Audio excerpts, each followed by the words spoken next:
Baik, kita lanjutkan lagi perbincangan kita. Saya mau ke Kang Pipin, pertanyaan bergantung tadi. Kalau dari PKS sendiri, ini apa yang menjadi pertimbangan? Apakah nantinya kalau benar-benar akan masuk ke dalam KIM, akan legowo kalau ternyata nomor 2-nya bukan dari PKS? Atau memang harus benar-benar dari PKS? Apa pertimbangannya? Ya, sebetulnya pertimbangan setiap partai politik, termasuk PKS, adalah yang apa sih golden ticket yang paling utama itu. Ketika kita koalisi, call tingginya adalah menjadikan kader kami menjadi calon gubernur atau calon wakil gubernur, itu sebetulnya. Itu yang disampaikan, termasuk kita diskusi dengan Pak Anies, Pak Sudirman Said, juga ke misalnya dengan RK dan juga partai-partai politik yang lain.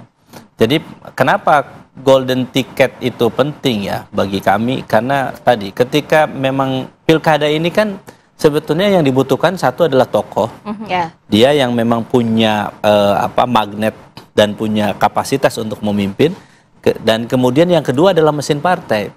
Jadi ini sebetulnya ketika klop dua-duanya bisa saling mendukung, maka potensi kemenangan itu ada. Sehingga memang kami sangat berhitung gitu, apakah memang nanti diskusi kami misalnya dengan berbagai partai termasuk dengan KIM atau dengan Nasdem, PKB dan yang lainnya, itu adalah melihat siapa sosoknya. Ini yang paling penting, karena tadi yang menentukan itu bukan calonnya, tetapi partai-partai politik, pimpinan partai politik. Maka yang dilakukan adalah memang pertemuan antar partai politik, dimulai dari bawah. Dan kami secara naturally punya habit, PKS ini sangat mendengar aspirasi dari bawah. Jadi grassroots ini sangat perhatikan. Kenapa? Karena hajat pilkada ini hajat grassroots. Hajatnya kader, struktur PKS, jadi para pemilih PKS. Dan kami tentu akan mempertimbangkan ketika ada aspirasi dari bawah, tentu kami akan lihat mana maslahat dan madorotnya, mana yang peluang menangnya ke depan, mana yang punya potensi untuk menang, mana potensi untuk bisa menyelesaikan persoalan yang ada di Jakarta. Tapi satu pertanyaan mungkin yang agak mungkin boleh dijawab gitu ya. Apakah kalau nanti PKS memutuskan untuk masuk dalam KIM, ternyata KIM memutuskan untuk mengusung Ridwan Kamil dan juga Kaisang, ini mungkin nggak di mata PKS? Mungkin nggak? Ya, saya kira itu gini ya, memang harus dipisahkan. Maksudnya bergabung dengan KIM itu artinya kami masuk koalisi dan pilkada. Ya, dalam pilkada. Harus dipahami bahwa pilkada ini adalah relaksasi politik, dan itu dua akad yang berbeda seharusnya. Jadi kalau misalnya berbicara koalisi pilkada, itu berbeda dengan berbicara koalisi tingkat nasional. Jadi bagi kami sudah punya pengalaman kok waktu dulu ketika ada misalnya kalau kita mengusung si A dengan partai tertentu, maka kita akan dapat di tingkat nasional.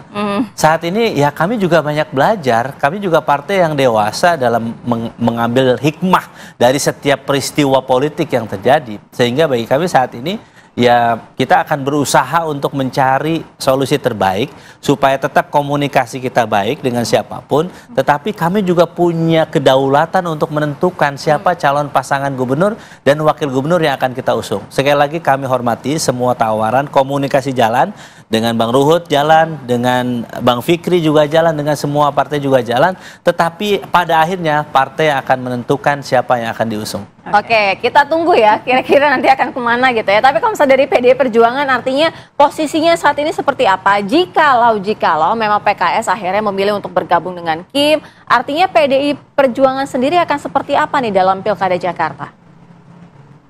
Disinilah kalau Ibu Mega itu kan memang hati-hati sekali ya, oco ke susu ya. Tapi kami hasil Rakernas kemarin ya di Ancol Beach, sudah menugaskan nanti Pak Adiana Pitupulu bersama timnya ya mendengar semua detak jantung akar rumput rakyat dari bawah siapa. Tapi yang jelas semua partai sahabat kami bisa bekerja sama. Jadi sebenarnya bisa-bisa saja masuk ke KIM juga untuk dalam Pilkada Jakarta kalau semua partai bisa bekerja sama gitu. Kalau semua kita bisa bekerja sama, tapi asal jangan yang ono itu aja kalau kami kok. Yang berarti pernah ada syarat-syarat tertentu kami, begitu ya? Nah itu tegas saja. Yang pernah mengkhianati partai kami itu harga mati. Kami sangat menjaga marwah PDI Perjuangan, marga dan semangat membesarkan partai ini. Ketua Umum kami Profesor Dr. Haja Ibu Megawati Soekarno Putri, Presiden Republik Indonesia kelima. Itu kalau PDI Perjuangan. Karena bagi kami suara rakyat, suara Tuhan. Oke, terakhir ke Bang Fikri, kira-kira nantinya akan seperti apa nih kalau dari sisi PAN sendiri? Soal ruangnya Kaesang nanti, kan selama ini kan memang dari PAN sudah mendukung begitu ya Kaesang untuk maju menjadi cagup. Tapi kalau misalnya ternyata dari Kim tidak memilih dalam arti Kaesang dan PKS, nanti RK dan juga PKS akan seperti apa dari PAN sendiri? Apakah akan firm tetap dalam Kim? Iya. Jadi gini, Kim ini kan memang soal presiden, tapi bahwa sekarang tetap dijalin dalam konteks pilkada iya. Tapi juga di beberapa daerah kan nggak misalnya gini, semua daerah itu harus Kim, enggak juga gitu loh. Tapi kebetulan mungkin di DKI ini memang cocoknya komunikasi cocok dengan Kim ini ya kita masih bulat. Yeah. Tapi enggak semua daerah itu Kim semua terus enggak. Jadi potensi di sini misalnya ya sama dengan kawan PKS, kemudian PDI Perjuangan Bang Ruhut, Pipin tadi. Ya potensi kita bisa saja misalnya kalau Kim ini keputusannya, tapi kalau nanti sama PKS masih mungkin atau enggak gitu. Oke. Tapi ternyata kalau nanti ini mungkin nggak digeser, itu masih masih sangat cair. Kalau dari Bang Hensat sendiri melihatnya kira-kira bagaimana nih peta konstelasi politik dalam di kita bicara situasi dan kondisi ya. Mas Kaesang jalannya sudah dibuat gitu ya, sudah dibikin dan saya yakin pasti akan dipakai. Nggak ketemu saya alasannya. Sudah dibuatkan jalan oleh MA gitu ya, kemudian nggak dipakai. Sementara Anies Baswedan lagi cari jalan nih, supaya bisa maju lagi, supaya tiketnya terbuka gitu ya. Tetap makanya saya pernah bersuara gitu juga ke Mas Anies, saya bilang, kelihatannya salah satu kesempatan yang mesti dipikirkan adalah bersama dengan Kaesang. Kenapa? Karena Kaesang juga lagi butuh quality dari keterpilihannya nanti gitu. Jadi kalau bersama dengan Anies Baswedan, ini konstelasinya akan berubah. Misalnya Anies... Akan seperti apa kalau Anies dan Kaesang? Kalau misalnya Anies setuju ya, ini misalnya Anies setuju dengan Kaesang, yang artinya dia kan mau maju, dia kan dalam ilmu manajemen kan ada yang must dan wants, ada yang harus sama yang ingin. Harusnya kan maju misalnya, dia memutuskan untuk maju. Maka keinginan yang lain itu memang harusnya dinomorduakan, yang penting maju dulu. Nah saat ini menurut saya, peluang paling besar dia maju, bukan mendapatkan tiket dari PDI Perjuangan atau PKS. Karena itu ada lobby-lobby yang harus berlangsung. Tapi dengan Mas Kaesang.